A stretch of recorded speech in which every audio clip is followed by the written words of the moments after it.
बिस्मिल्लाहिर्रहमानिर्रहीम। अस्सलाम वालेकुम नाज़रीन, मेरा नाम दावर अजीज़ है और एक मरतबा फिर मैं अपने यूट्यूब चैनल से आपसे मुखातिब बनने का शर्फ हासिल कर रहा हूँ। आपका बहुत शुक्रिया, आप ज्वाइन करते हैं।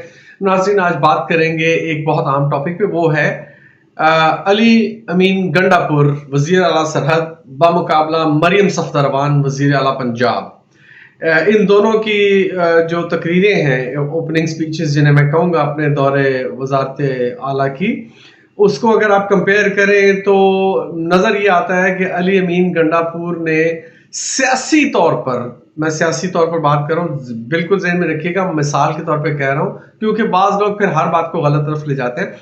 सियासी तौर पर अली अमीन गंडापुर वज़ीर आला केपी ने वज़ीर आला पंजाब मरियम सफ़दरवान को सियासी तौर पर बरहना कर दिया है। बीच चौक के उनके सारे भांडे फोड़ दिए, बता दिया है कि कॉस्मेटिक सर्जरी से लशपश करती हुई खातून और बोटॉक्स के जरिए से जवान नजर आने वाली खातून किस किस्म की लिखी हुई तकरीर पढ़ के, किस किस्म के पॉइंट्स पर बात करके पॉइंट स्कोरिंग करना चाह रही थी, और एक हकीकी मानों में काम करने वाला शख्स पहली स्पीच में किस तरह से काम शुरू कर देता है। आपको मरियम सफदर की तकरीर याद होगी, वो दोहराने की जरूरत नहीं। आज अली अमीन गंडापुर ने जिन बातों पर बात की है, बहुत सारे पॉइंट्स हैं, दहशतगर्दी पे बात की है वो सारी, कि उसका हम खात्मा करेंगे।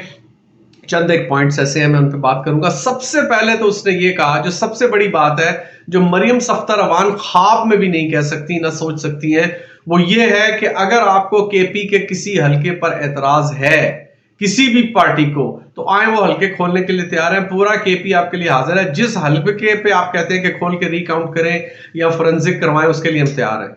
मरियम सफ़दरवान अपने खानदान समेत ख्वाब में भी ये बात नहीं सोच सकती कि वो कोई ऐसा दावा करे या ऐसी इनविटेशन दे या इस किस्म का चैलेंज दे अपने मुखालफिन को, क्योंकि चोरी का मैंडेट उसे भी पता है, उसके खानदान को भी पता है, और दिलाने वालों को भी पता है, और लेने वालों को भी पता है कि क्या क्या धांधलियां, बल्कि धांधले और फ्रॉड करके, और किस तरह 45, 47, 48, 49 फॉर्म्स में जो कुछ किया गया है और अभी तक किया जा रहा है। लक्ष्मी चौक का, ग्वाल मंडी का वो एक पकड़ा गया है, पार्क रॉयल वाला प्रिंटिंग प्रेस, न जाने और कितने प्रिंटिंग प्रेसों में अभी तक वोट छापे जा रहे हैं और बैलेट बॉक्सेस भरे जा रहे हैं। सील तोड़ी जा रही है उन थैलों की जिनमें वोट हैं, और वो वोटों को फॉर्म 47 के मुताबिक तरतीब दिया जा रहा है। यही वजह है कि अभी तक इलेक्शन कमीशन, जो कानूनी आईनी तौर पर 14 दिन के अंदर अंदर फॉर्म 45 अपनी वेबसाइट पर पब्लिश करने का कानूनी तौर पर पाबंद है, कानून और आइन की सरीहन खिलाफ वर्जी करते हुए आज 22 दिन हो चुके हैं नाजरीन, लेकिन उन्होंने अभी तक फॉर्म 45 अपलोड करने की जुर्रत नहीं की, क्योंकि अभी तक वो फॉर्म 45 बना नहीं सके हैं फॉर्म 47 के मुताबिक। तो अली अमीन गंडापुर ने तमाचा मारा है पूरी हुकूमत और खास तौर पे पंजाब की वजीर आला के मुंह पर कि जी आप भी जरा करके दिखाएं ना ये, लेकिन वो नहीं करेंगी। मुझे मालूम है कि कोई कर ही नहीं सकता, ख्वाब में भी नहीं सोच सकते। दूसरी बात जो उसने की है, करप्शन के खिलाफ ऐलान किया अली अमीन गंडापुर ने कि 1 हफ्ते का आपको वक्त है, आप सारे सीधे हो जाएं। अगर आप सीधे ना हुए तो फिर हम आपको सीधा करेंगे, और ये एक बहुत बड़ी बात है। और उसने अवाम से कहा है कि रिश्वत लेने वाला और देने वाला दोनों जहन्नमी है, हदीस के मुताबिक जाहिर है। और अगर हम नहीं चाहते कि कोई जहन्नमी बने, अगर कोई आपसे रिश्वत मांगता है तो एविडेंस के साथ हमारे पास है, जिस तरह से भी वीडियो बनाई है, जो भी करें आप हमारे पास है, फिर आप देखें कि हम इनके साथ क्या करते हैं। कुरान पर हलफ लिया उसने कि ना करप्शन हम करेंगे और ना किसी को करने देंगे। है जरूरत पंजाब की सो कॉल्ड वजीर आला मरियम सफ़दरवान में कि वो भी कुरान पर हलफ ले ले अपने मेंबरान असेंबली से कि ना तो हम करप्शन करेंगे और ना किसी को करने देंगे? सवाल ही पैदा नहीं होता। उसके बाद उसने अली अमीन गंडापुर ने जो एक बड़ी बात की, वो ये कि वो जो पनागाहें हैं और जो लंगर खाने हैं वो दोबारा से बहाल हो रहे हैं, और 1 रमजान से, रमजान मुबारक की पहली तारीख, जो कि अब 1 हफ्ते के बाद, समझ लें 10 दिन के बाद है, उससे सेहत कार्ड भी वो केपी में बहाल करने जा रहा है। और वो गरीबों का वो इलाज जो पहले मुफ्त हो रहा था, जिसे बंद करने के दर पे थे। मरियम सफ़दर की अपने चाचा साहब के साथ एक ऑडियो भी लीक हो चुकी है, जिसमें वो कह रही है कि इमरान खान के पास सेहत कार्ड के अलावा उसके क्रेडिट में है ही क्या, तो इसको किसी तरह से किया जाए। और वो फिर उन्होंने जाहिर है बंद भी कर दिया जब उनकी हुकूमत आई बाद में। वो बहाल करने जा रहा है केपी के लेवल पर। और क्या है मरियम सफ़दर में ये जुर्रत कि वो इमरान खान का जारी करदा सेहत कार्ड बहाल करे और गरीबों को मुफ्त इलाज, या 10 लाख की जो लिमिट है, 12 लाख जो भी है, उस पर वो इलाज करने की सहूलत फराहम करे? कतअन नहीं, बिल्कुल नहीं, सरीहन नहीं, कभी भी नहीं। कभी वो ये जुर्रत नहीं कर सकती, क्योंकि उनका एजेंडा ही वो नहीं है। उसके अलावा उसने मजीद बातें की है, मतलब जो जो काम उसने अनाउंस किए हैं उनमें चंद एक तो फौरी तौर पर नाफिजुल अमल हो जाएंगे। जैसे करप्शन के खात्मे के लिए हफ्ते का टाइम दे दिया है। सेहत कार्ड के लिए उसने कहा फर्स्ट रमजान से बहाल हो जाएगा। लंगर खाने और पनाहगाहें गरीब आवाम के लिए, जो 2 वक्त की जिनको रोटी, जो मेहनत मजदूरी के लिए शहरों में आते हैं, उनको ना सर छुपाने का ठिकाना होता था, ना को खाने को रोटी इतनी महंगी होती थी, और अब तो मजीद महंगी होगी इमरान खान के दौर के बाद। इस वक्त आपकी शरह महंगाई 50% से भी ऊपर है।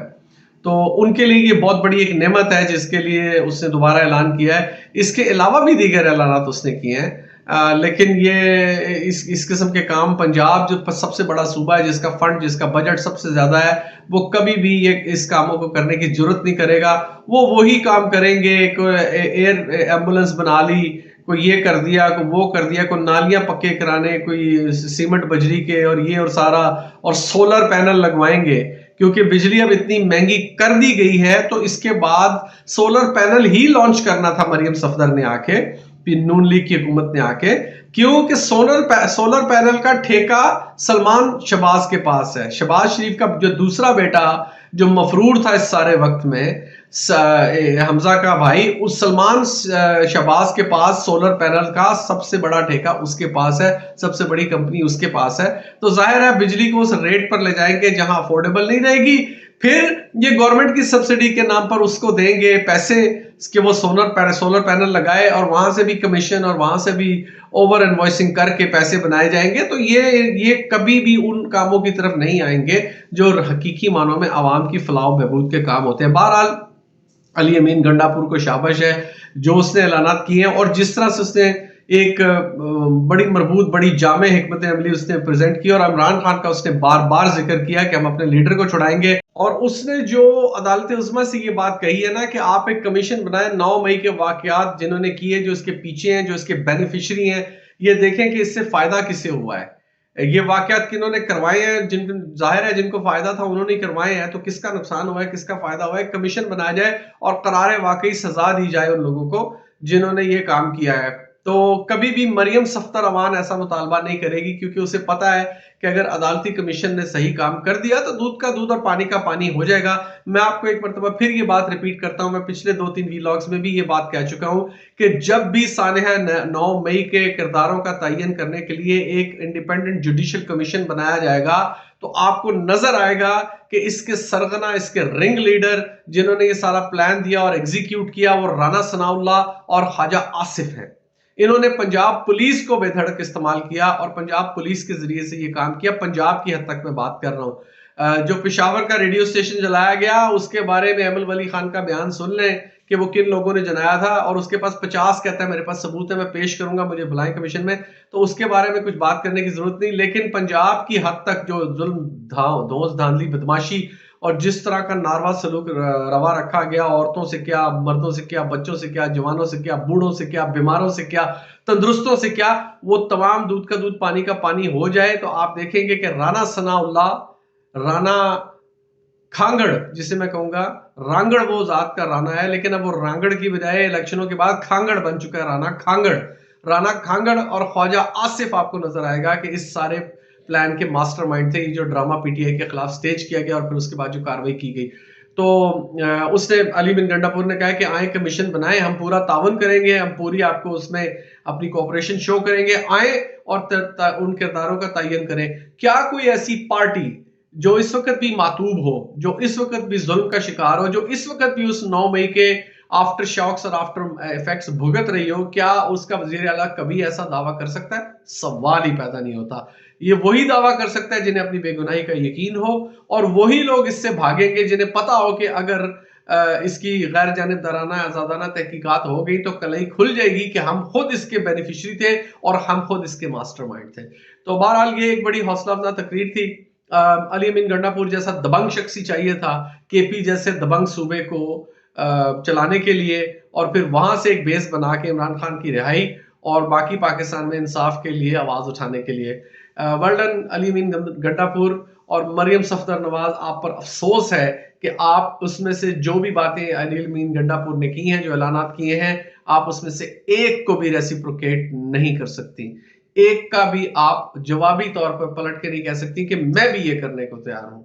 तो बहरहाल दूध का दूध पानी का पानी होने में ज्यादा अरसा नहीं रह गया। इंशाल्लाह आप देखेंगे जल्दी हालात बेहतर होंगे।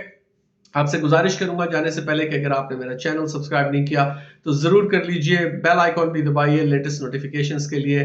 अगर वीडियोस में मेरे तज्जियों से आप मुत्तफिक होते हैं तो बराए मेहरबानी उन्हें लाइक भी कीजिए मेरे वीलॉग्स को, और शेयर भी कीजिए अहबाब में। और आपके कमेंट्स ज़ाहिर है कि मेरे लिए बहुत अहम है, उससे मैं अपना कंटेंट बेहतर कर सकता हूं। तो कमेंट्स भी जरूर दीजिए। मैं आपके लिए दुआ गो हूं, आप मेरे लिए दुआ कीजिए। पाकिस्तान हमेशा जिंदाबाद।